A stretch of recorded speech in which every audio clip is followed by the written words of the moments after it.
Hello, everybody, and welcome to Turn to Page 12. Welcome to the Wicked Wax Museum. How are you doing, Rhapsody? I am doing excellently. And yourself, Rita? I am excited. This is a very themed book, and there's something about that gets to me, that in a good way. Like, just being in a wax museum, I have never been, and this is going to take me there. I don't know. I'm ready. I've also never been, and I do live a couple of 100 meters from a Madame Tussauds. I easily could go at any period of time, but I'm kind of a little, like, I'm not going to say terrified, and I'm not going to say I have a phobia, but they do make me deeply uncomfortable. They exist within the uncanny valley too deeply for me to really appreciate looking at these wax sculptures. So I think I'm going in pre-primed for horror here. Yeah, it's set up for you. I don't know. I feel like there's nothing more in the uncanny valley than like a shoddy wax sculpture. The new ones have gotten so good that it's like it's a little creepy in a different way, not like in an unsettling way, but it's like oh boy, I don't know if you should be making something that looks that close to the real thing. I just don't know if you should. But you know all those videos of, like, you know, the celebrity goes to Madame Tussauds and they stand where their wax sculpture otherwise would have. People come up to pose with them and then they turn around and Dwayne says, "Hey," and they're like, "What?" I literally can't believe a single one of them. This is my cynical brain, I guess, in action here. Oh, no. Yeah. Every single time I look at those, I realize deeply people are so well attuned on levels they do not even know of to be able to recognize humanity in something else. Only if you are approaching this from behind and they are paralyzed in the muscles are you really going to accept that this is a wax figure in that instance. I think everyone thinks wax figures look still too far from humanity, but they entertain the notion of it for, like, oh, but I'm so close to the celebrities. Because no one's doing wax, like, sculptures of the local baker. And they should. Okay, pinning that, I want to, but I want to see one of those videos where they have them posing by this celebrity, but like I'm not a prank video guy, but I want one of those where they have the people who are clearly like, I just want to be a part of something, so I'm going to act like I think that it's, you know, like, I want it like that, but the wax figure is like really poorly done. But like half of their face is just like actually like a full inch down or something, and just like the clothes are like 2 sizes too small, like, and just absolutely looking wild. But they just want to play along so much because they want to be a part of it. They're like, oh my god, Dwayne The Rock Johnson. It's like nice crop top. You go to a Tussauds, right? And then anytime anyone points a camera at any of the figures, you just go up next to it because you're like, oh, there's probably a celebrity and they're doing the thing, right? Yeah. I want to be immortalized like these wax sculptures. But you know what else should be immortalized? The Beware page by you reading it. Let's do it. Beware! Do not read this book from beginning to end. Your history class takes a trip to the new Wax Museum. You and your friends Liz, from the last book, and Jake hope the trip will make the history less boring. But you have no idea what the Wicked Wax Museum has in store for you. First, Jake vanishes. Do you and Liz stay in the museum to find him, or do you leave to get help? If you stay, look out for the strange man in doctor's masks. Keep out of the steaming room if you can, and beware of the wax figures that seem a little too lifelike, especially the hooded one with the gleaming axe. If you leave the museum, well, get ready for a terrifying time. Meet Sybil Wicked and her skull-faced servant Axel. They've developed a horrible new way to do plastic surgery. Can you and Liz escape before your faces get lifted right off your bodies? The scary adventure is all about you. You decide what will happen and how terrifying the scares will be. Yeah, that... What? I think they could have just ended with lifted, right? They made it so explicit. Well, but it's also just like, we're imagining like, just like I don't know, like a floating set of like eyebrows, eyes, and nose, stuff like that. I don't know, like a Mario 64 sort of situation where you like, welcome to my game, and he drag up his eyes and everything like that. Mm-hmm. Are we talking like, I don't know. It took it to the absurd to me. I'm thinking of it as kind of like face-off technology. I'm thinking very literally Sure. just peel the visage. Yeah. It sounds nice sometimes. Hey, why not? But No kidding. on to page 1. So I read this Liz situation is really interesting. Mhm. We had our first like major typo blunder of literally the wrong character's name being listed in the last book. Mm-hmm. And they're in this one. Are we to believe that they were written like simultaneously, or maybe they were like Liz was the character in both, and they had to like they're like, oh, my character's Liz in this one, and then it was changed, and like one was just forgotten to be changed. That'll be it. That'll 100% it. Because like, we're talking this book was printed in the 1920s, right? So we're talking a period of time before Control F, right? So you can't just Control F replace every one of the instances of Maisie with Liz. I actually can't remember the name from the person of the person in the previous one. I just know it wasn't Liz. Well. All right. Well, let's find out what Liz is like. Let's do it. Cool, you exclaimed to your best friends, Liz and Jake. The field trip to the Wax Museum is today. I can't believe our class gets to see it before the grand opening. Finally, Miss Donna's history class won't be such a bore. Jake adds, flipping his black baseball cap around backwards. Mr. Dunning, more like Mr. Dull. You said it. Liz giggles. Her red curls bounce when she laughs. Hey, why is it called the Wicked Wax Museum anyway? It's the name of the guy who owns it. Jake explains. Dr. Izzy Wicked. He made all of the wax figures. Well, according to Mr. Dull, Liz adds, the museum is supposed to bring history to life for us, or something like that. Yeah, right. Jake smirks. Maybe the wax figures will come to life too. Oh, gross! Liz cries. You're giving me the creeps, Jake. Come on, you two. You say. The bus is here. We'll be first in line if we grab the back seats. That was the most on-the-nose first page so far. Mm-hmm. Imagine why it is run by Izzy Wicked, and it's supposed to bring history to life. Maybe they'll, and then as if that won't spell it out for them enough, let's have Jake say maybe they'll come to life. Just like no room for missing it. Just not even at all. All we needed was Liz at the very end to say, I hope so no one tries to take our faces off with a new kind of plastic surgery. Yeah. Yeah. Spell it direct. We better stay in otherwise. But on to page 2. On the bus, you rush to the back. You and Liz take a 2-seater. Jake sits alone across the aisle with his red sneakered feet on the seat. Now no one else can sit there. Jake leans back. His chin-length brown hair falls over the top of the seat. Let's get this crate rolling. He mutters. All right, people!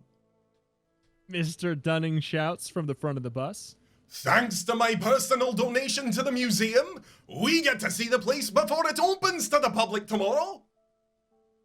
The teacher does one last head count. All right, Sal. He says to the driver. We're all here. Let's go. As soon as the bus starts moving, Jake presses his nose and opens lips flat. Presses his nose and open lips flat against the window for the viewing pleasure of the other people on the road. Then he breathes on the window and writes on the steam, honk if you hate history. Honk. You stay laughing. Honk, honk. Liz adds. You and Liz are honking so loud you don't see Mr. Dunning coming down the aisle. He looks mad. Go to page 3. That's enough out of you three. You're always making trouble. The red-faced Mr. Dunning sputters. If you hate history so much, you can just wait with the rest of us in the lobby. Oh, brother. You groan. There goes our fun. Minutes later, the bus pulls up to a stone building. Mr. Dunning leads the class into the lobby of the Wicked Wax Museum. A scowling woman in a purple turban and gold bracelets sits inside a ticket booth. These 3 students will not be going in. Mr. Dunning tells her. He turns to you, Jake, and Liz and points to a bench by the wall. Sit there, you little monsters. And you better be sitting there when they come back. The class leaves you behind as they enter the Hall of Historical Exhibits. A red door closes after them. Jake manages to sit still for a few minutes. Then he jumps up and says, I think it's time for us to take a little tour of our own. Turn to page 75. Jake, don't. You whisper loudly as he disappears through the red door. You glance at the ticket lady. She's busy with something in the booth. Jake! You call again. We're in enough trouble already. You jump up from the bench and try to grab the door before it closes. Too late, the red door slams in your face. Hey, open up! You hear Jake yelling through the door. He rattles the knob. Hey, help! He cries. Liz leaps up to help you push the door open, but it won't budge. Funny. Stop getting around, Jake. She scolds. Help! Jake screams again. He really does sound scared. Then you hear a whir, like a motor starting up. The click of gears mingles with Jake's cries. Jake! You shout, but there's no answer. You press your ear against the door and listen. I think something is really wrong. You whisper to Liz. His cries are getting farther away. We have to get in. You shake the door handle and give one last push. Suddenly, the door opens easily. Darkness greets you both. Darkness and the loud whirring of a motor with no sign of Jake. If you go in after Jake, turn to page 30. If you decide to get help first, go to page 111, but hurry. I mean, we've taken too long. We haven't gone to 111 immediately, surely. That's true. I have always thought in the back of my head it would be a fun metagame angle, like if it tells us that we have to be fast, that we can't take long on the decision. And I do think that in this case, I like that. I like that too. I also like the idea of that. So have we decided to go for let's go after 30 because we've not been fast enough. Sounds good to me. I like that angle. No time to lose. Jake needs your help. You step into the darkness. Liz clutches your arm. I don't like that motor sound. She stammers. You don't like it either, but it's too late to turn back now. The heavy red door slams shut behind you. A thick bolt slides into place on its own. You're locked in. Slowly, your eyes adjust to the strange red lights that fill the room. Then you see what's making the motor sound. Ahead of you, a conveyor belt moves slowly through a velvet steamered opening into a black tunnel. Velvet streamered. What the hell? Velvet streamer? It is velvet streamer? Excuse me, streamer? It's a velvet streamered opening into a black tunnel. It reminds you of those luggage carousels at the airport. But there are no suitcases on this conveyor belt. Instead, there's a body, and it's Jake's. And it's moving slowly away from you. His red sneakers are disappearing into the tunnel. Then you notice something else. Out of the corner of your eye, you see something move. Across the room, it's only a shadow, but there's definitely something there. What is it? If you want to find out what's moving through the shadows, turn to page 93. If you ignore it and go after Jake, turn to page 18. I got a theory. What's your theory? I mean, I'm feeling like the Jake on the conveyor belt is a wax statue. And the thing moving is a Jake. I love it. I love it. The only thing I have to say is that streamered is what I call VODs. They streamered. They have been streamer in the past. Let's find out what's moving through the shadows, because that's Jake. That's my guess. I mean, we'll see. All right. Someone's watching you. You feel it. There's something in the shadows across the room, and you have to find out what it is. Maybe it's Jake, you think. Maybe this whole thing is one of his pranks. Maybe he put his sneakers on the conveyor belt so you'd think he was unconscious. Maybe not. Jake? You call hopefully. Is that you? There's no reply. Mr. Dunning? You try again. A spotlight suddenly shines down from the ceiling, and it blinds you for a moment. Then you and Liz both gasp. The light is shining on a person, but it sure isn't Mr. Dunning. This giant wears a black hood and a black cape. He holds a gleaming axe blade high in the air. In a moment, he will bring it down on the victim kneeling before him. It's the executioner! You exclaim, horrified. He was in one of the Goosebumps books we read. Remember, Liz? Oh my god. Oh my Yeah. god. Already? Mhm. Yeah, Liz whispers. The executioner. Her eyes are wide. She can hardly breathe. Then she screams. It's Jake! He's gonna be executed! Turn to page 99. Oh my. Already we got re-goosebumped? Already? This is going out of control so quickly. This is the quickest. What the hell? Okay. Your stomach turns over. Liz is right. The figure kneeling with his head on the chopping block has chin-length brown hair, just like Jake's. Jake! You shriek. You dash over and grab his hand to pull him off the chopping block, but what you feel startles you. Jake's hand is covered with wax.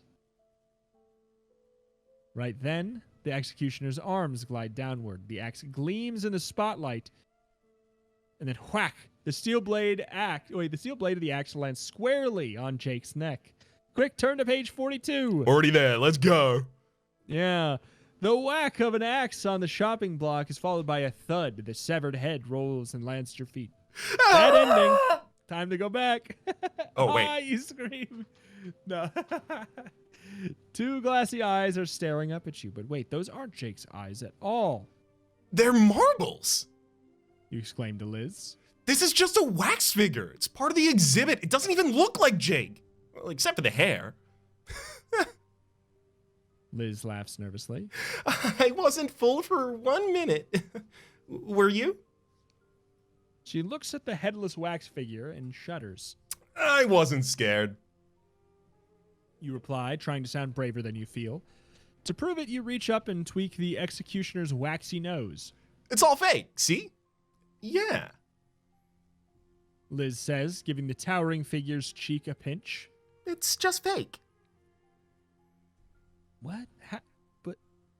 But he chopped. Wait, what? You're not so sure anymore, though. You don't want to scare Liz or anything, but when you touched his nose, you felt... What was it? Breath? Yes. Warm breath coming from the executioner. But that's impossible. Or is it? Take a deep breath for yourself and turn to page 86.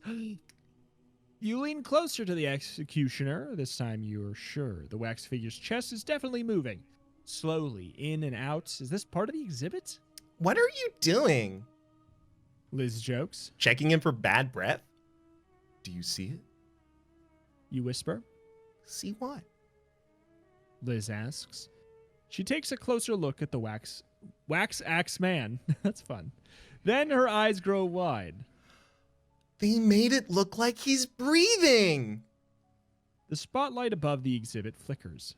Liz grabs your arm. This is too creepy. She cries. Let's find Jake and get out of here. But you're too busy examining the executioner. Curiosity overcomes fear. You scratch at one waxy hand with your fingernail. It kind of grosses you out, but at the same time, it fascinates you. All the while, the big wax figure's barrel chest moves in and out ever so gently. Turn to page 78 to see what you find. Ugh. The wax on the hand of the executioner peels away easily. You flick a soft lump of the stuff off your finger and scratch some more. This time, you scrape a patch on his arm and you dig deeper with your nail. Under the cool layers of wax, you feel a warm spot. You squint your eyes and look closer. Is it only flesh-colored wax, or is it really flesh? Turn to page 132. The word has not been used yet, but specifically the context of wax or flesh falling off of a body is the only context in which I encounter the word slough. It's sloughed off. It's sloughed off in pieces, etc. I hope we get it. It's one of my favorite words in the English language, and there's so seldom an opportunity to use it. Fingers crossed. I'm imagining no, but let's hope. What? You have my power. You're so busy scratching the wax surface of the executioner that you hardly notice what's happening. But it gradually dawns on you. Fingers! 5 of them. Fingers have wrapped themselves around your right arm and they're starting to squeeze. You can't bring yourself to raise your eyes to the executioner's face. Your eyes are level with his chest. In and out and in and out. You gulp. Liz? You say. I certainly hope that's you squeezing my arm. Knock it off. Liz says from across the room. You're scaring me. They're not Liz's fingers, and that can only mean one thing. What happens next depends on how easily scared you get. Are you the type who flies into a panic? Are you cool and collected when things get scary? Go ahead and test for yourself. Hold out your hand away from your body. Can you keep your fingers perfectly still, or do they wiggle and twitch? All right.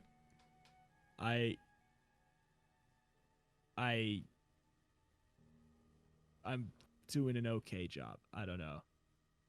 Like I have. I'll tell you, I thought I was a cool hand Luke here, but I am not.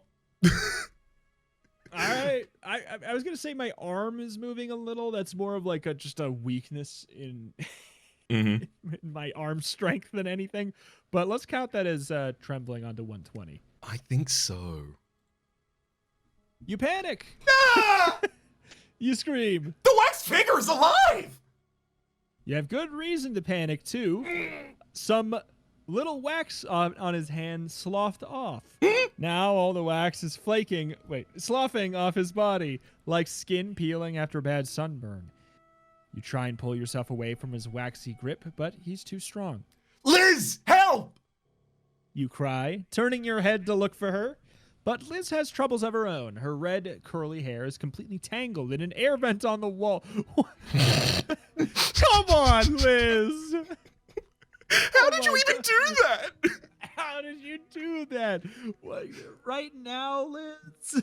Instructions unclear. Red curly hair stuck in air vent on the wall. We're sending you back to the jungle of doom book, Liz. Come on. Where you didn't do anything, you didn't cause any harm.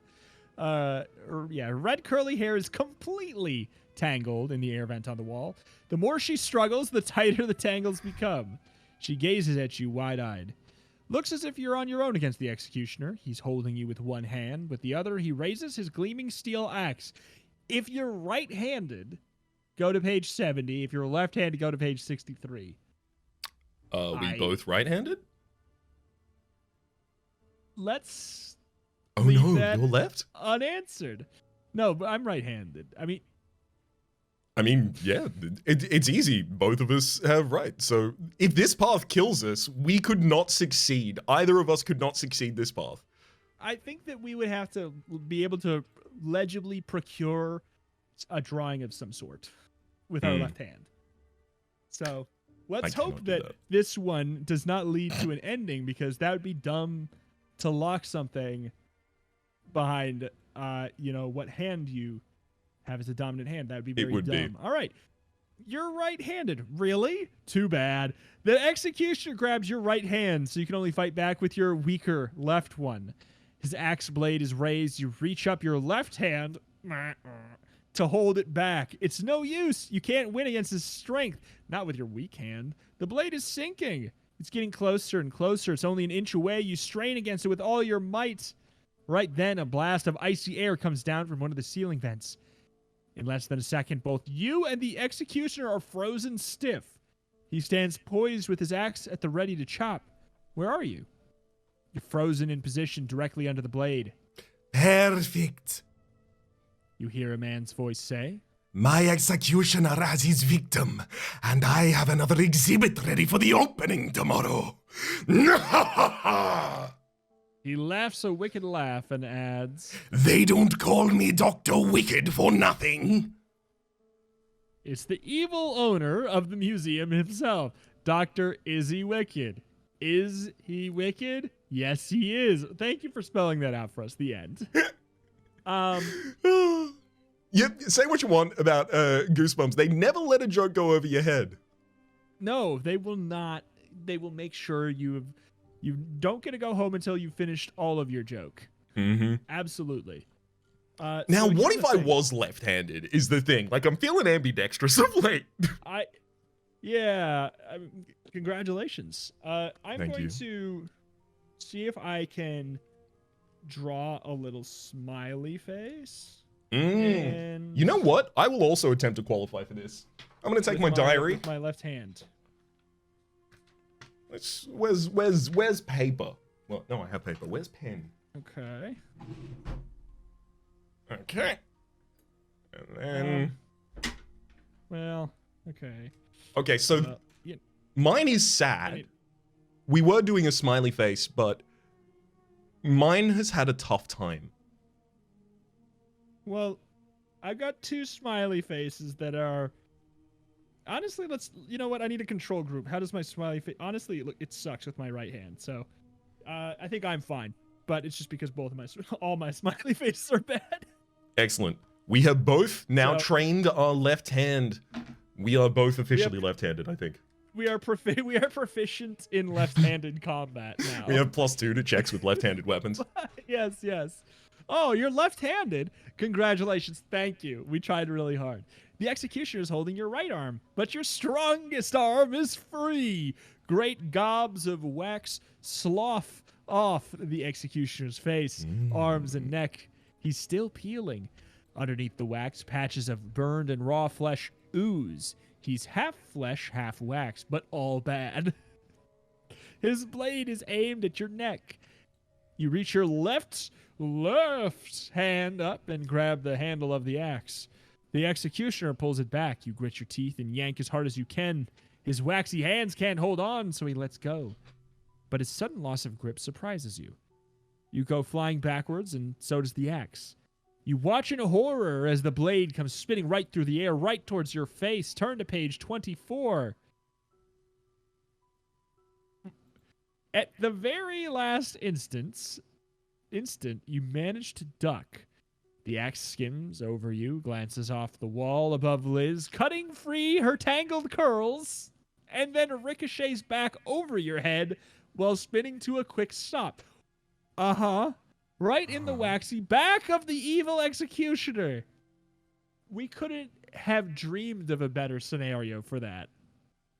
That is... wow. His mouth falls open in a silent scream. He arches his axed back and stands frozen in that position. You and Liz gasp in unison. For the executioner, it's the end. This is the first time we've seen the end that's for a character that's not us. Mm-hmm. And then it goes on to say, like, it has the same, like, bold font. Wow. But for you, it's only the beginning of the trouble that you're headed for. You hear footsteps behind you. Hurry to page 91 and hide. Footsteps. Okay, also, I need to reckon with the fact that this book's good ending is gated by if you are left-handed. Yep. Come on, man. I mean, That's not I think we fair. had some in the past that were like gated to whether or not it was Sunday and things like that. Yeah, I mean, thankfully we live on different time zones, but you're right. I shouldn't have been so forward with my handedness orientation beforehand. Yeah, that's what I was saying. I was like, am I right-handed? I mean, let's wait a minute. Let's wait and see. Footsteps, you say to Liz, after you brush with the evil executioner. You're not taking any chances.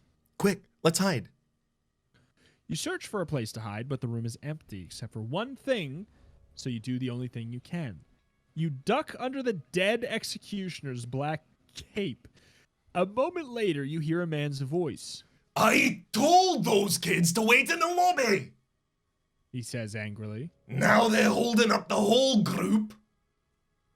It's Mr. Dunning. Mr. Dunning!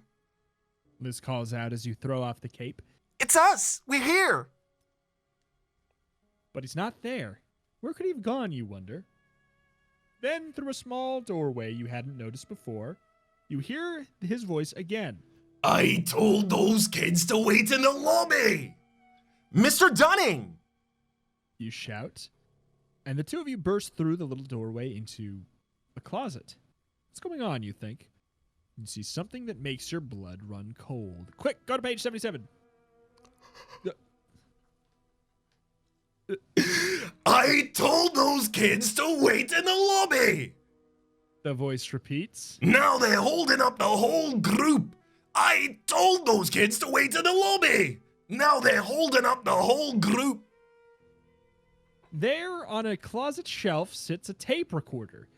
It's playing a tape labeled Dunning Audio in black magic marker. The door slams behind you and you hear the lock turn. It's only a tape recording of Mr. Dunning's voice. You whisper. You're too stunned to scream. Liz starts pounding on the door, but it's no use. No one's going to let you out.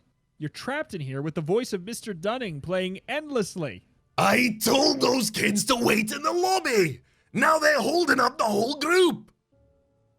The executioner was bad, but this is horrible. What could be worse than listening to Mr. Dunning's dull voice? Yes, dull. Voice forever. Who ever said history never repeats itself? Looks as if you're doomed to be bored to death in the end. You know what? I'm so glad we die here. We die no matter what hand we have. Yeah, that does make it a little bit better. Mm. So,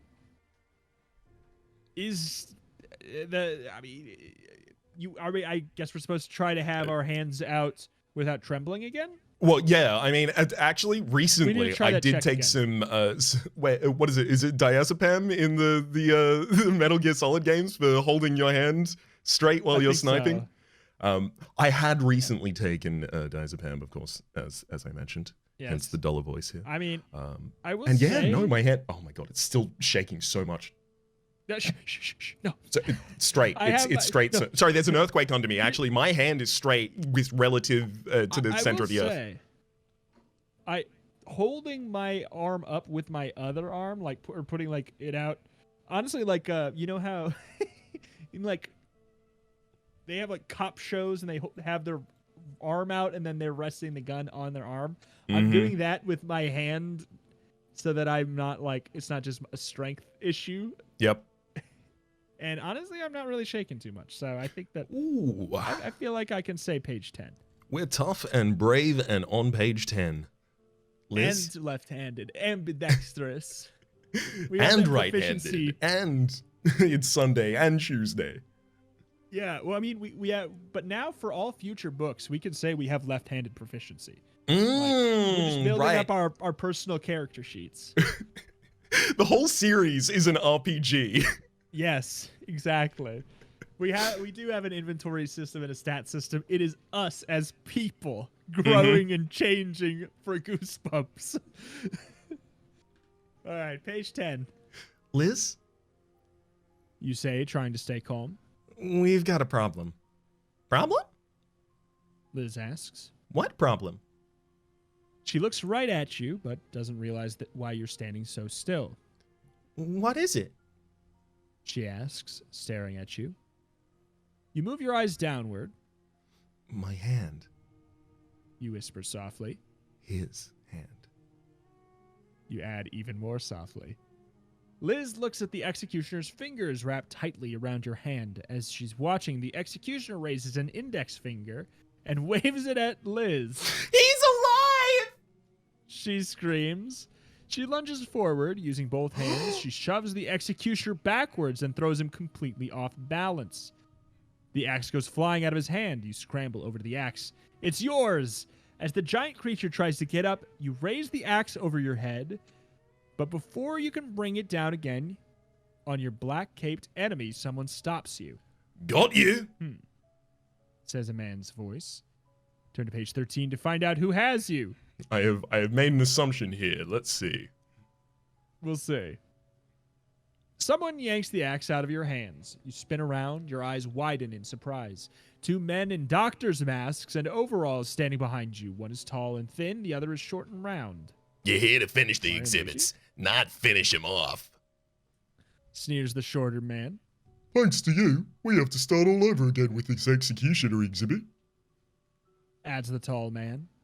What are they talking about? You and Liz are too stunned to ask. You watch the two men lift up the frozen executioner and carry him to the conveyor belt.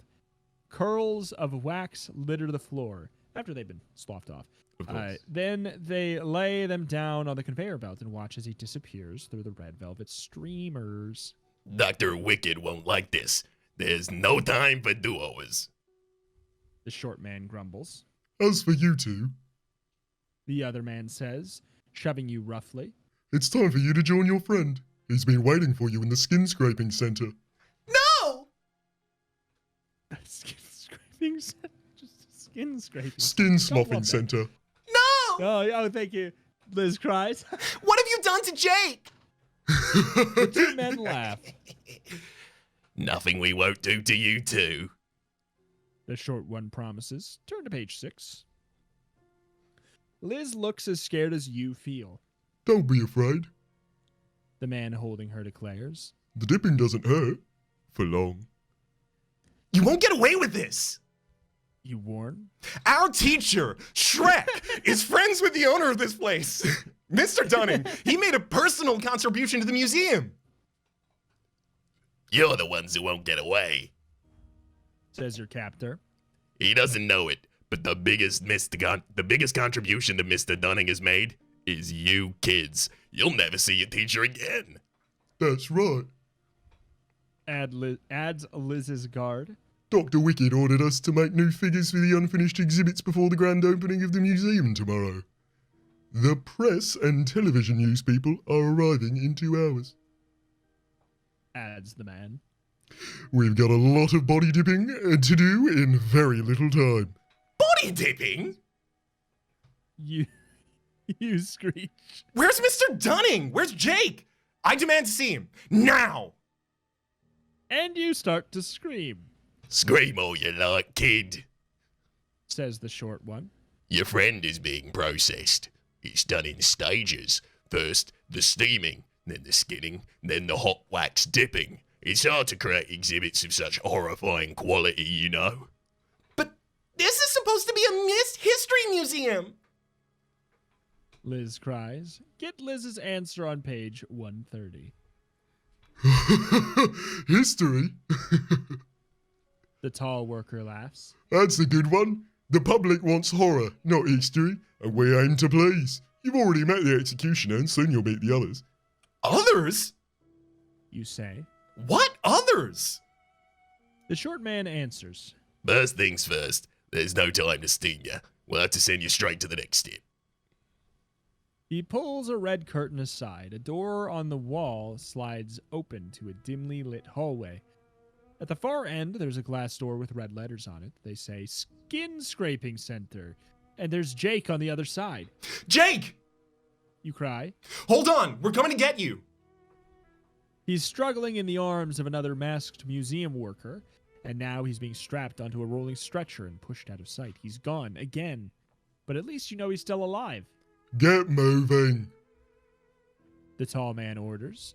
They push you and Liz through the doorway. The door slides shut behind you and locks.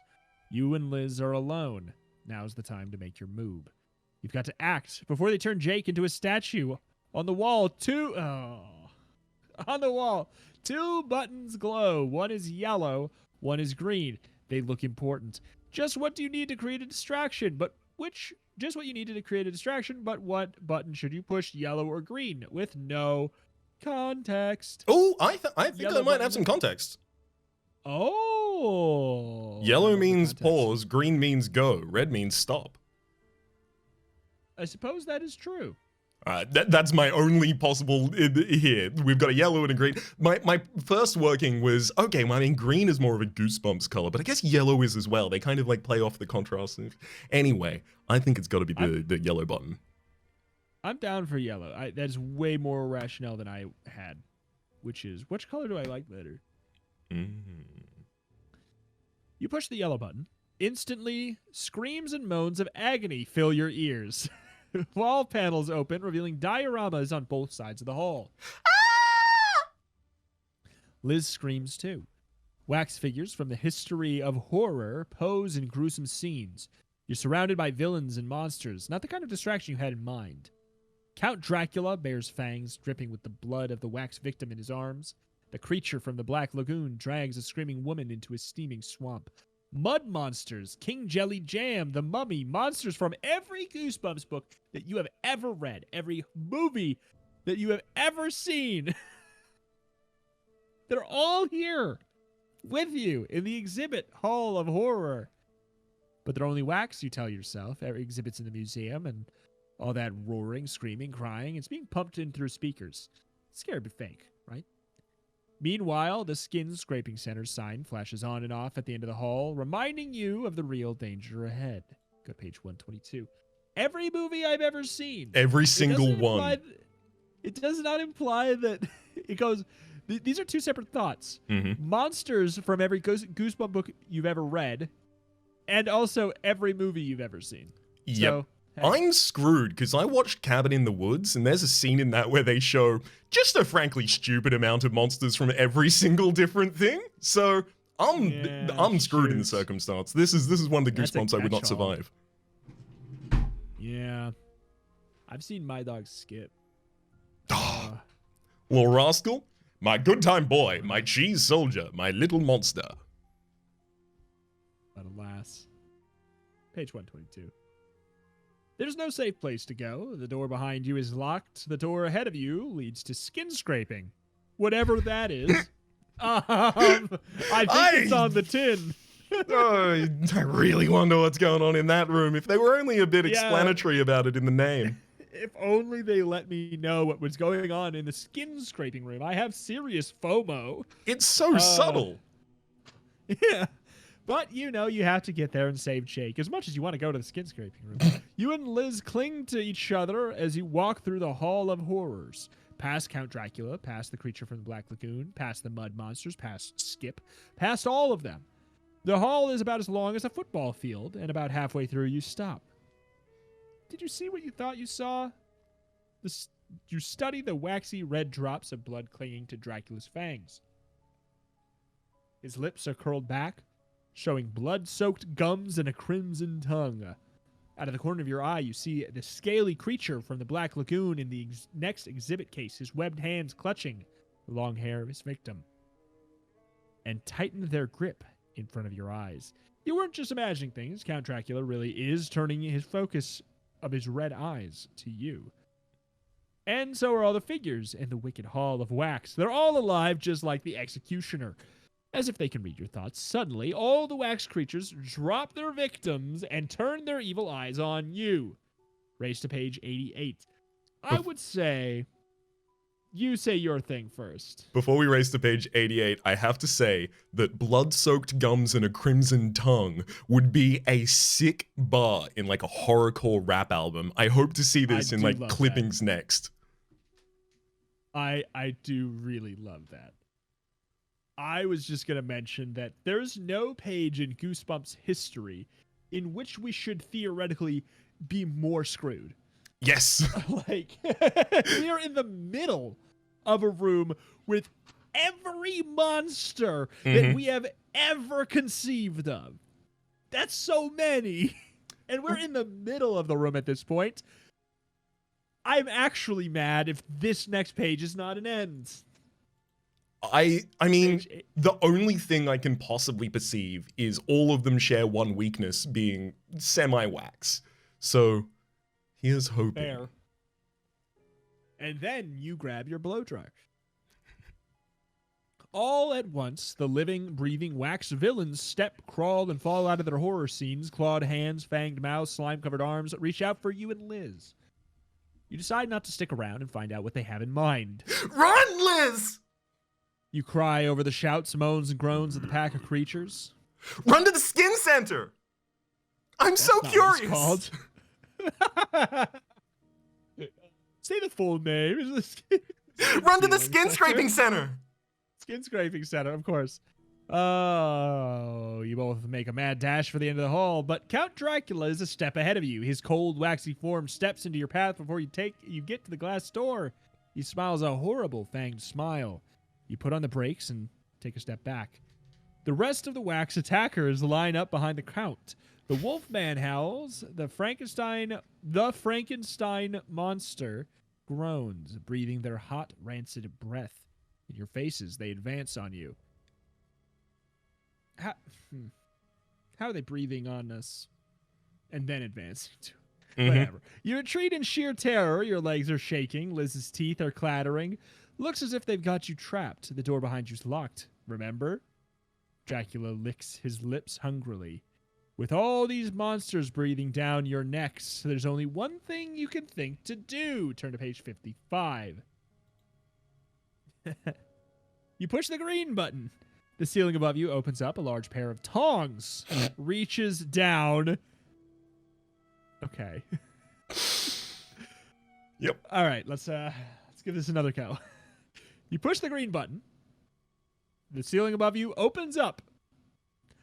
A large pair of tongs reaches down and lifts you and Liz up through the opening in the ceiling. As you rise, you see the floor below speeding downward and away from you. In fact, you realize you're not moving up at all. The tongs are holding you in place, while all that is below you sinks further and further away. Are they just gonna keep us hanging here? You wonder aloud. You spoke too soon. A veil of mist gathers at your feet. Your feeling of dangling in midair disappears. Solid ground is underneath your feet again. You peer down and see that you're standing on a sidewalk. The tongs release you and vanish. When you glance up to see what has happened to them, you see a row of small apartment buildings. Hey, what is this place? You say?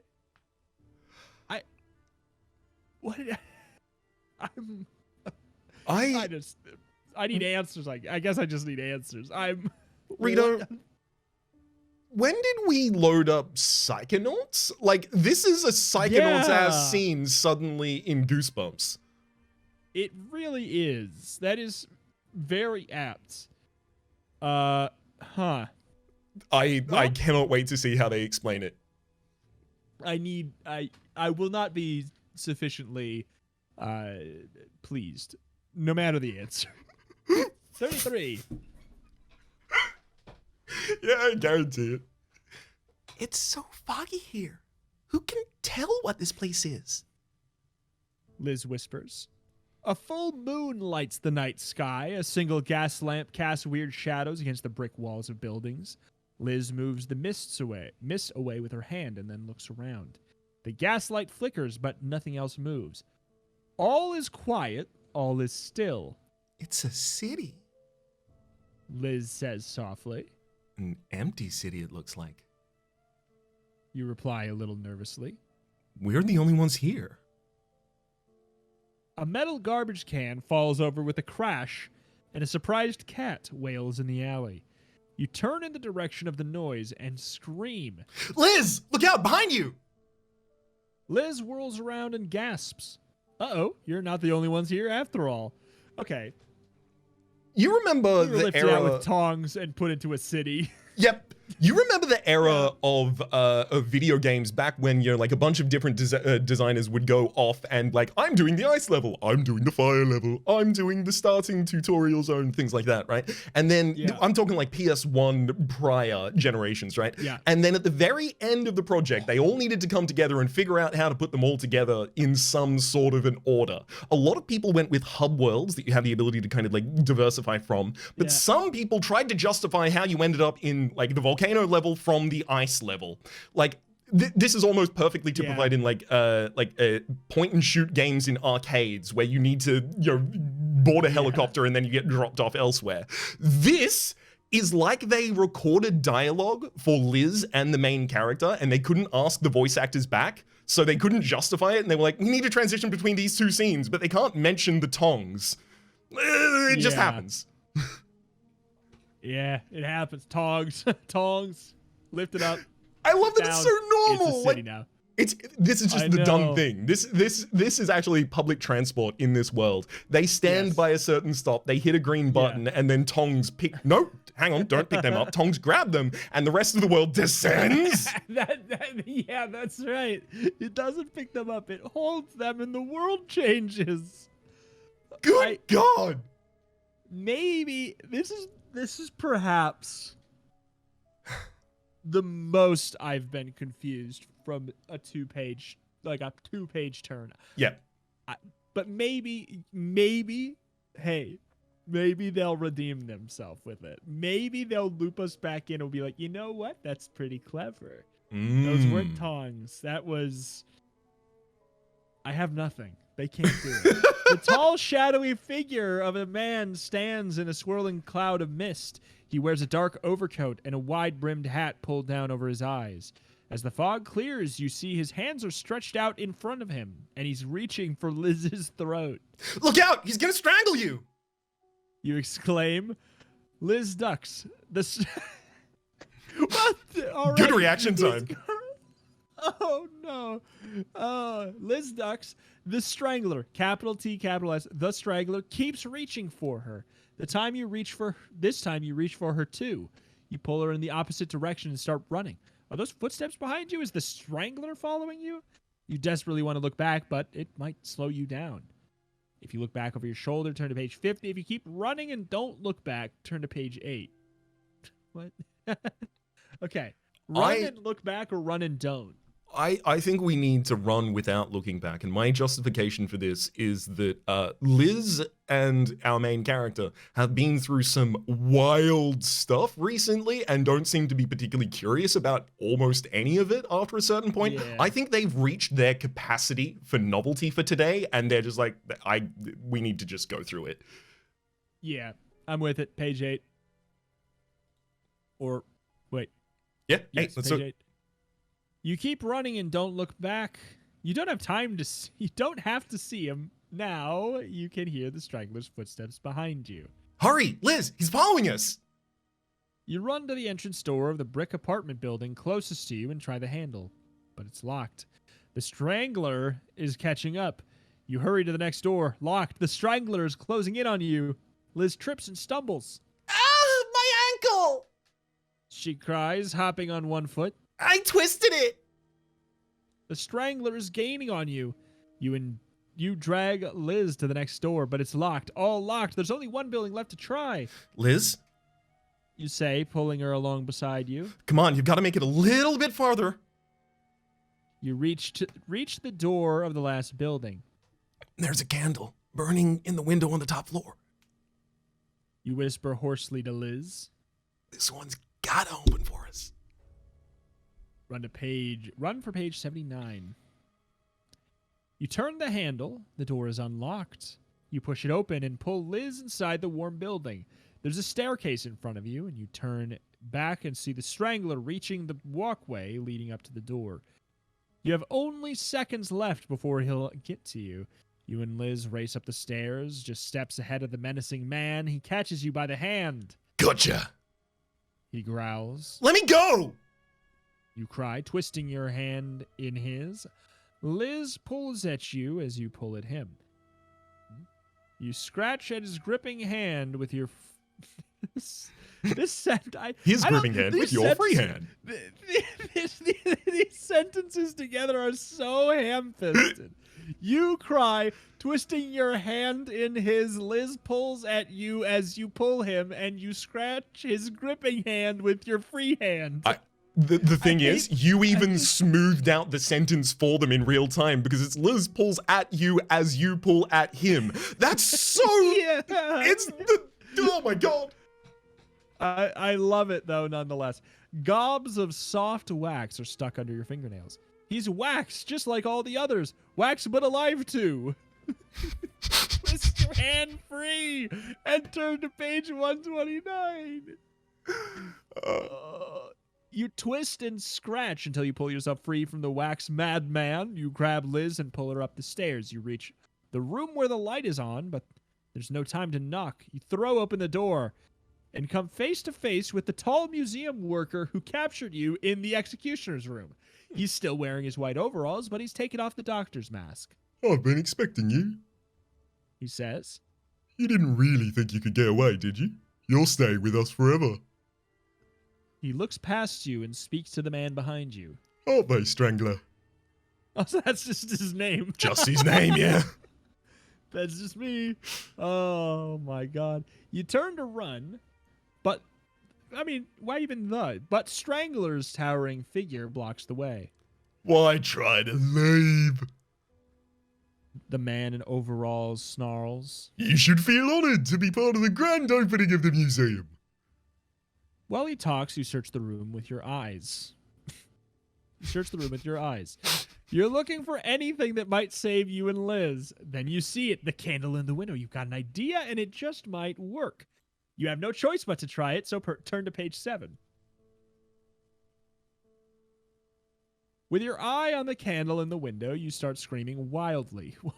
You fling your arms in the air and flap your hands. You bob your head up and down like a dashboard doll with a loose spring. Grab the kid. The worker shouts at Strangler. Liz can't believe her eyes. You've never gone totally berserk before. You wink at her, and then she gets the idea. Now she shrieks wildly too. When the attention turns to Liz, you reach for the candle in the window. You wave the flickering flame in the face of the Strangler, of Strangler himself, back and forth, closer and closer to his waxy cheeks. No! The man in overalls screams when he sees what you're up to. Not fire! He'll melt! Take it away! It's too late for the Strangler. From beneath the wide-brimmed hat, flesh-colored wax drips down in a puddle. The museum worker pushes you aside and tries to glob the hot wax back into place. He looks up at you and snarls. You'll pay for this, I can promise you that. Get out of here while you still can on page 109. I will say our plan was... I doubt that we needed to bob our head and wave around and then have her do... Why? I guess I'm confused as to why not just grab it. I mean, you know. I think the idea was to like cause a distraction yourself and then by acting erratic. Yes. But also that would be treated exactly as it was in the scene. They would just order the Strangler to grab you. Yeah. Interesting. Page 109. Either way. You and Liz waste no time in getting out of there. Back down on the street, you gaze up at the building from the window at the very top. The museum worker sticks his head out and screams. You pay for this! You pay! We've got your friend Jake and we'll get you too! Hurry, Liz! You say. We better get out of here. She's groaning and rubbing her ankle. I can't run anymore. She says. My ankle's too sore. I need to rest a minute. You throw Liz to the curb and you start booking it.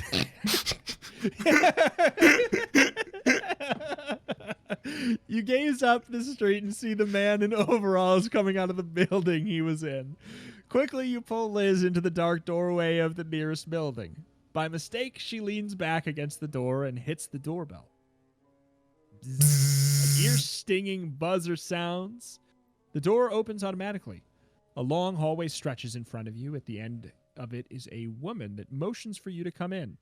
It's the ticket lady from the lobby of the museum. What's she doing here, you wonder? Uh-oh, something's fishy. If you turn back, go to page 43. If you go inside, go to page 116. Long hallway stretches in front of you. At the end is a woman. I don't know why I'm acting like we can predict any godforsaken thing that's about to happen to us. We were grabbed by giant tongs. Exactly. We could click either of these and be grabbed by giant tongs again. We do not know. I know. You thought something was fishy, you idiot. That's because you're a fish. You've been a fish this whole time. You've been a fish. Honestly, Liz, does that not sound like a fish name to you? You're fish people. I think what? we need to. I kind of want to turn back. As part of it is just that I don't have a voice for the ticket lady yet. Admittedly, that's what's happening in my head. Well, all right. Let's go to page 43. Hell yeah. Never mind. You turn back and come face to face with the man in overalls. He's furious and ready for revenge. His arms are full of what's left of Strangler, pieces of his evil face, loose evil fingers, and masses of evil melted wax overflow from the museum worker's cradled arms. You can't get away with this! He shouts. The Strangler won't allow you to escape so easily. He hurls huge globs of wax at you and Liz. You try and run, but your feet get stuck to the sticky piles of Strangler's waxy remains. Jesus. The angry worker hurls more and more of the melted wax. Smack, thwack, thwonk. Soon you're both buried by the waxy remains of the Strangler. The wax hardens and you can't move. Both of you stand stiff and still. The museum worker examines the results of his wax attack. Yes! He snarls gleefully. Nobody beats the Strangler. He's got his hands all over you, and I mean all over you. And I don't like that. Neither. But I will say, Not the one idea bit. of him just like throwing snowballs of his friend I at love us, incredible. Very, I'm very glad we saw colorful this picture. death. Me but too. What next? What is the other, the correct 16 page? 116. 116, excellent, thank you. Muchly. You go inside the building for the first time because of your instincts and slam the door behind you. Once inside, you see a lighted sign on the wall. It flashes black, red, black, red. When it flashes red, the word future is spelled out in black. When it flashes black, the word past is spelled out in red. The woman who is selling tickets in the lobby stares into a crystal ball. She's really a fortune teller. Well, okay. That explains the purple turban she's wearing. As you approach her, she looks up at you. I know all from my crystal ball. She says mysteriously. I see you are the ones with no tickets, eh? And how will you pay your way? Well, You stammer. I mean, we don't have any money on us or anything. Mr. Dunning was supposed to... It's too late for tickets now. You're already in. What you need is a ticket out. She swirls her hands over the crystal ball and asks you to make your choice. Red or black? Future or past? You must decide. And you must decide fast. Let's see. And then it says if you can either pick red for future, black for past, or you can get a deck of cards and pull out a card to see what you do, which I kind of want to do. I do have a deck of cards nearby that I'm just curious. I'm so glad that you have one nearby. I was going to run to the other room, but I was like, oh no, the fortune teller speaks too soon. I can't get it. I got sent a press kit from Card Shark, and it is the coolest thing. I'll be right back.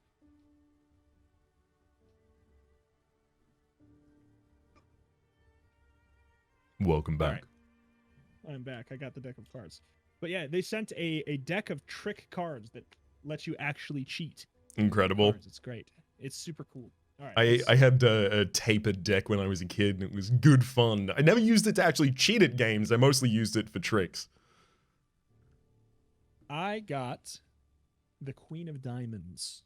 That's a red card. We need to go to the future. Thank you. All right. Red card. I mean, the other one's page 1. Red!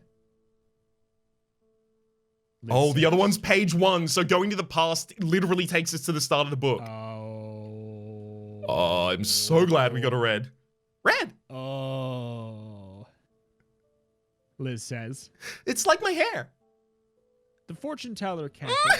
Two gold teeth in the front of her mouth glitter in the flashing lights. She looks pleased. The future it shall be then, my dear. A sudden wind blows through the hallway. It swirls and whirls around you, whipping Liz's hair into your face. What's going on? You yell. What? Liz yells back. But you can barely hear her. The roaring of the sudden wind fills your ears. You tuck your head down and lean against the gust. You feel it whip around you like a whirlpool. It's so strong, you're afraid it's going to rip you apart. It's like 1,000 iron hands tugging at you. Then you notice your feet are off the ground. In an enormous whoosh, you and Liz are sucked up into the heart of a tornado. You shoot upward, far below you. You can see the fortune teller. She's holding up a sign. Far below you, you can see the fortune teller, and she's holding up a sign that reads, "The future is yours." What can that mean, you think? You're about to find out. I love the idea of us being sucked up into a tornado, looking down, and someone's just holding a sign like that, like a rom-com. Mm-hmm. Oh, my. What can that mean, you think? You're about to find out. Take a look at your hand. Can you find your lifeline? If you don't know how to find your lifeline, turn to page 126. If finding your lifeline is a piece of cake, turn to page 103. So, Rito, I have to be open with this information. I used to work as a tarot card dealer, and I do know, or possibly I've never worked in any career in my life, and I don't know how to find a lifeline. I've never worked a day in my life, and you've worked every job. Excellent. Well, finding a lifeline is a piece of cake for me. So let's try that one first. Just in case anyone in the audience is wondering, it is the crease that your thumb makes with the rest of your palm. Oh. Well, you start the lifeline in your palm. It barely reaches past the middle of your palm. It's funny you think. I could have sworn it used to be longer. Meanwhile, you're spinning out of control in a tornado. Like a piece of taffy, all twisted, pulled, and stretched to the limit, you suddenly feel soft and waxy. I feel like a licorice Twizzler. You cry from the funnel. Well, I feel like a red vine. Before Liz can say what she feels like, the tornado drops you down to a soft, sticky mountain of marshmallow cream. You're on top of a cake. Next to you are long, twisted things sticking into the marshmallow cream. And these things have wicks sticking out of their tops. Now you both know exactly what you feel like. You feel like twisted wax candles on a birthday cake. And that's exactly what you are. Dr. Wicked's most brilliant invention is the twisting tornado waxer. Victims caught in the funnel turn into wax. What a strange twist of fate. Your future in the Wax Museum is as candles burning on the grand opening celebration cake. It'll be the beginning for the Wicked Wax Museum, but for you and Liz, it will be the end. This book is unhinged. This... A tornado picked us up from the fortune teller, and she showed us a sign that said the future is yours, and then we looked at our lifeline, and as a result, we became taffy. Yes, and then turned into wax candles on a birthday cake. This book is unhinged. This book, whoever, when writing this book, they need to be told the same thing that, whoever's in charge of all the new Oreo flavors is told. Dial it back a bit. All right. Let's stick around the beginning and let's branch out a little bit into some weird and unexpected areas. When you go too far, I don't need to know what Lady Gaga Oreos taste like. I don't need to know that. I think this is the definition of extra. Yes. So it's a good thing that I actually and genuinely do not know how to find my lifeline. Which is on page... Well, I didn't. Unfortunately, I apologize. Locked us out of it because you've told me. No, you don't remember, do you? No, I don't remember, do I? Exactly, no. See? Remember what? What page are we on for this? 126. 126, thank you much, Lee. You stare at your palm. You don't have a clue what a hand is. I don't think I can take this turning much longer. Liz moans. I feel like I'm stuck in a blender. It's quieter in the eye of the tornado, so you don't have any trouble hearing her. Me too. You say as the wind whips around and around. I just want to find Jake and get out of here. The tornado funnel carries you up higher and higher. The next time you glance down, you see huge vats of swirling, bubbling, boiling liquid. Men in white overalls are everywhere. Some are busy mixing. Some are measuring, and some are stirring whatever is in those vats. A strong odor rises up and reaches your nose. You know exactly what that smell is. It's hot wax. Go to page 67. Oompa, loompa, doopity, dax. Oh. Don't look down! You warn Liz, but it's too late. She's already seen what you've seen. She knows hot wax when she smells it, and she's panicked. I'm not waiting around to be dropped into that. Liz says, batting her arms against the sides of the wind funnel. Suddenly, Liz's arms break through the solid wall of wind. Right before your eyes, she's sucked out of the funnel. Liz!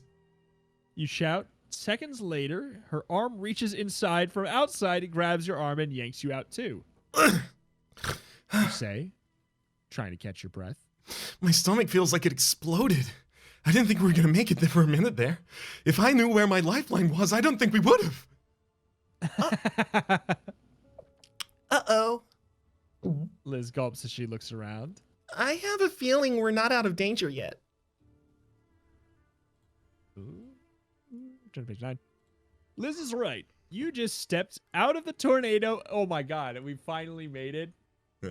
Liz is right. You just stepped out of the tornado and into the skin scraping center. It's a laboratory filled with workers in white overalls. They're so busy polishing long steel tables that they don't see you and Liz standing by an electrical control box in the corner. Jake is here, still strapped onto the rolling stretcher. His mouth and eyes are covered with silver tape. A worker pushing the stretcher towards a giant steel tumbler.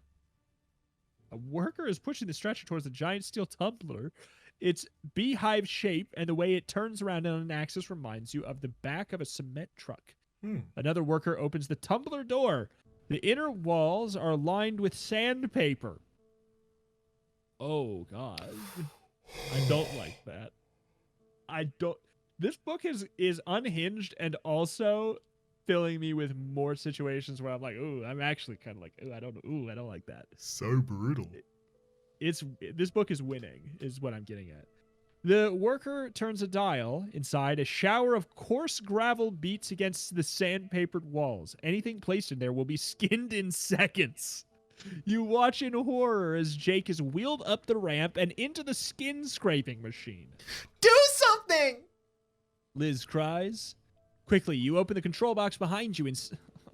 Inside are 2 levers. One is marked power, and the other says powerless. If you pull the lever marked power, 48. If you pull powerless, page 15. I mean, like, yeah. It's gonna hit you with a, oh, you are now powerless. I don't think it's gonna be 100%. I think that it's like, if the lever is marked power and it's currently on, it should be a Boolean that the lever marked power being in the opposite direction stops this, and the other one's a gotcha, but we'll see. I love it. Let's pull the lever marked power. I think. I mean, hey, who knows? Giant tongs. You stare at the lever marked power. What will happen if you pull it, you wonder? Do it. Liz whispers. Pull the lever. You look over at the skin scraping machine, then back at the lever. The door of the steel tumbler is closed. Jake's muffled cries can be heard from the inside. The man in white overalls reaches for the dial to start the machine. His hand is almost on it. You pull the power level. Kaboom! Sparks fly from the control box and from the dials on the skin scraping machine. All the circuits are shorting out. The man in overalls pulls his hand back and covers his face just before a second kaboom blasts open the door. The whole lab is shaking. You and Liz hold on to each other and watch as Jake's stretcher rolls out of the tumbler and down the ramp. Jake is still strapped in. His eyes and mouth are still taped shut. He can't see what you can see. The chair is rolling wildly out of control. Oh no! Cries Liz. He's heading right for their wax dipping laboratory. You cry out together. Try catching up with Jake on page 92. Tip the stretcher over. You call out to Jake. Lean! But the noise of the sparks and short circuits makes it impossible for Jake to hear you. He's a prisoner of the stretcher, and it's taking him to the next step, the final step. The skin scraping center is alive with workers scrambling to steady themselves and save the equipment. Come on, Liz. You say breathlessly. After Jake. Oh. Liz cries hopelessly. The end is near. I just know it's gonna be it for us. All of us. Hurry to page 128. 124. 124. I mean... Oh, I mean, yeah, because you can click the button, so it's fine. They're not reading long, are they? I don't know. Are you? Maybe they are. Hey, I don't know. That'd be fun. Uh-oh. It looks like your end might be here. Yours and Liz's. And Jake's. You're in the wax dipping laboratory. It's very clear now what is going on at this wicked wax... Now? Mm-hmm. At this wicked wax museum. I've got it. You look around for Jake and spy an empty stretcher. But no Jake. Huge vats of hot bubbling wax are lined up across the center of the lab. Dozens of ropes hang from the scaffolding.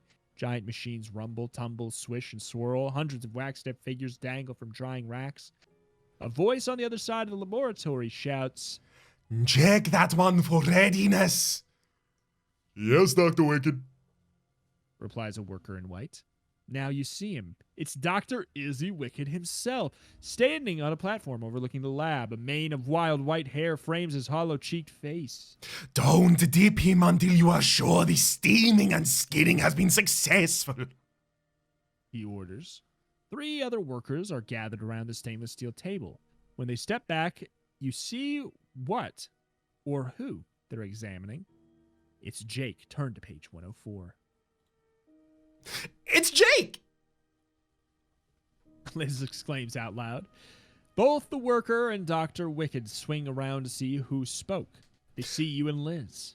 After them! Dr. Wicked orders. After them! Run! You shout. Run for your life! With all the workers in the lab coming up after you, there's only one way out of this. Up. Your thoughts are racing as fast as your feet. You've got it. You could climb the scaffolding on those ropes, then you could swing down and tackle Dr. Wicked. It's risky. No, it's more than risky. Risky. It's life-threatening. But you have no choice other than which ropes to climb. You examine them closely. Some look too thin to support your weight, while others are thicker but starting to fray. Which one will you choose? Go for a thin rope or a thick fraying rope? You know what? I want a vote on the other idea that we've had on this page, which is that we could swing down and tackle Dr. Wicked. I know. What do we, Tarzan? I don't think we can do that. I think thin rope that's not fraying is probably stronger, though. Probably. Yeah. I mean, we have no option. We're going to do it. The question is, like, is the rope going to hold us? Mm-hmm. Well. It's so risky. All right, 71. Let's go for thin rope. Yep. Go for a thin rope. You call out to Liz. You both grab a hold of the thinner ropes, but before you can start climbing, the ropes automatically lift you up. They swing you through the rows and rows of wax-dipped figures, higher and higher, until you stop directly over the vats of bubbling wax. Cut them loose! Dr. Wicked cries from his platform. A worker holds an oversized pair of hedge cutters. On the order from Dr. Wicked, he cuts the thin ropes. You and Liz drop to the vats below. The next sounds you hear are the voices of children on a field trip to the Wicked Wax Museum. Wow, check this scene out.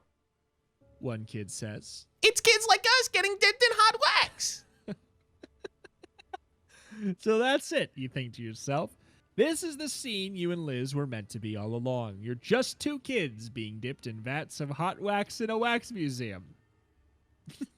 At least your audience is enjoying the show. As for you, your performance has come to the end. What about that thick rope, though? What about that thick fraying rope, though? That's looking good to me now. Fraying rope, though. Yeah. That's what we were meant to be. That's like just that ham-fisted, just kids being dipped into wax. Is the exhibit. All right, page 80. 1 second. Go for the thick ones. You instruct Liz. You and Liz grab the fraying ropes and start climbing. Get them! Dr. Wicked shouts. He's not going to let you get away. Pull! You encourage Liz. Faster! You notice a few strands of rope coming loose under your hands. Maybe we should have taken the other ropes, you think. But there's no time for that now. You've got to climb. It's harder than you thought it would be. The ropes aren't anchored anywhere. What? The ropes aren't anchored anywhere. Nope, not at the top or the bottom. So you and Liz swing wildly through the air. What happens next is a total accident. You and Liz were trying to get away, that's all, but while you were swinging out of control, you accidentally swing into Dr. Wicked. And Liz swings into a whole row of workers. Like bowling pins being knocked over by a giant bowling ball, Dr. Wicked and the workers fall into the vats of hot wax below. Their screams fill the lab, and Dr. Wicked is destroyed. It was them or us. Holy God. You say to Liz as you slide down the ropes and land safely. Right. Liz says weakly. Them or us.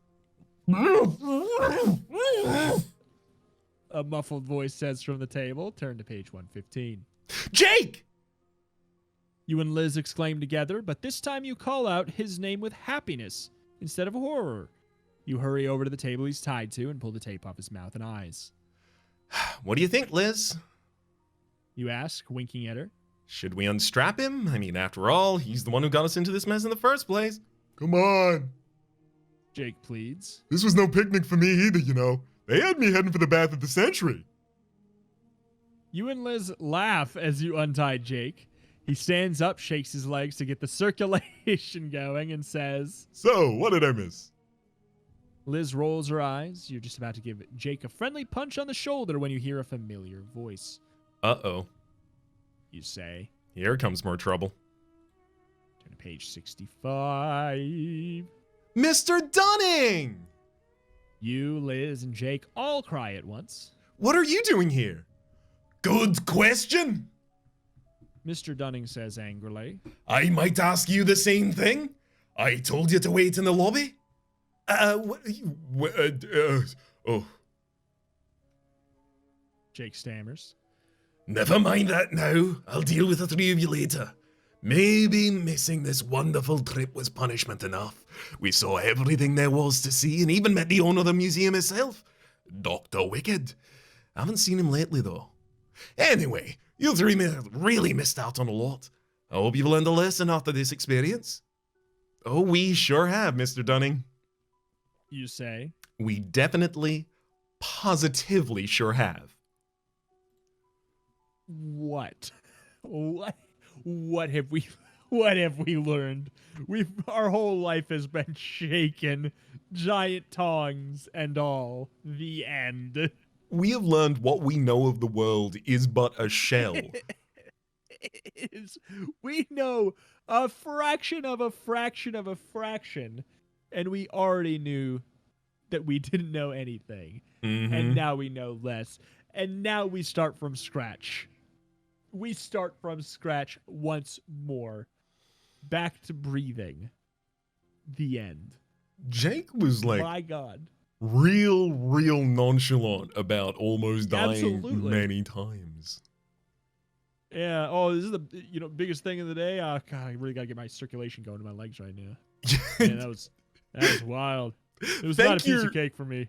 Thank you for unstrapping me from the death machine. I really gotta stretch my legs. That's why I wanted to be unstrapped. I haven't got my walk in yet today. I've not stretched. I don't want these muscles boy. to atrophy before they become wax.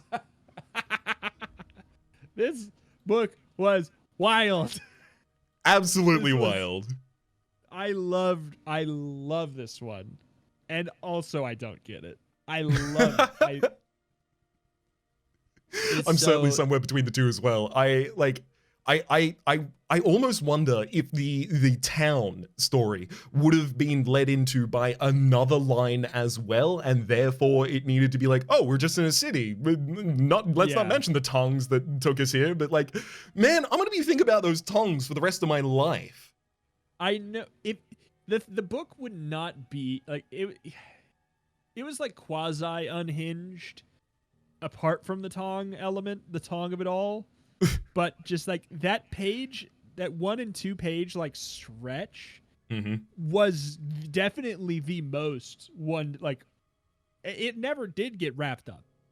It will stand as the most unhinged page flip in all of these so far for sure. And the rest of it was just like a good, very much wax museum themed story element that I liked. And I do like the fact that we did a cold hard murder at the end and said it was us or them. Like as kids, I love that. That's so dumb. I love it.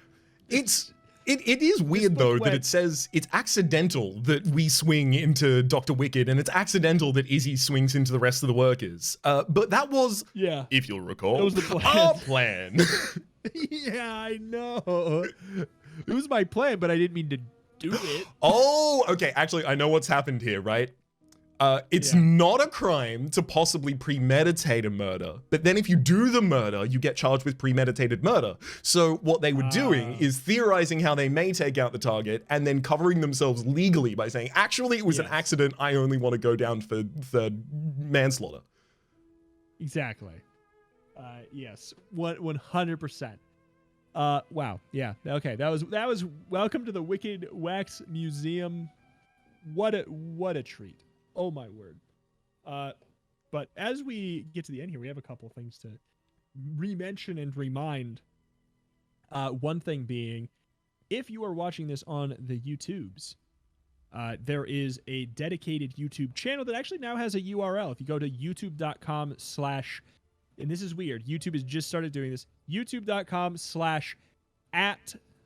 @turn-to-page-cast. You will be able to be directed to the YouTube channel where these are going to be housed. Or if you're listening to this on a streaming service, of which it's on all of them, you can also find the YouTube channel for that if you want to go subscribe, watch over there. Like, there's nothing too much different that you're missing to watch. It's just, if that's how you like to consume it, that will potentially be the only place to do it on YouTube at some point in the near future. So make sure you do that. That's one big thing.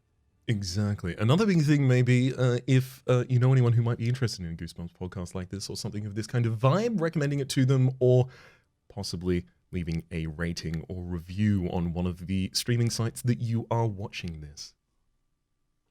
100%. Oh, this sounds so planned. Like the back and forth. I've ruined it now, but this sounded so clean and planned. This was in the third script. thing. This was in the script. Yeah. We've been reading off of a page, but none of it is how we actually plan and do the actual show itself. The third and final thing, if you have any method that you know of, if you've been able to find the remaining Give Yourself Goosebumps books online or in some capacity, if you've been able to find them from books, I think it's 21 or either 23 until the end. Those are not available on the source that we have right now. So if you know of a lead or a location for us to be able to access those so we can continue to do the podcast on specifically Give Yourself Goosebumps past that point, or if you have access to the special edition ones that have like the inventory and elements like that, do let us know. The best place for that would probably be at turntopagecast@gmail.com. That'd probably be the best location to let us know and direct us towards that. That'd be huge. That'd be wonderful, because I would love to do the rest of these, but we only have them up to a certain point. So yeah. Very, very true, and all I would be got. muchly appreciated from anyone who happens to know a lead on that. Exactly. But hey, that's that. That's going to do it here for today for Turn to Page. And we shall see you guys in... in one Palooka. There we go. It was like, just set it up. It'll come to me. We'll see you guys in a Palooka. Bye-bye. Catch you all then.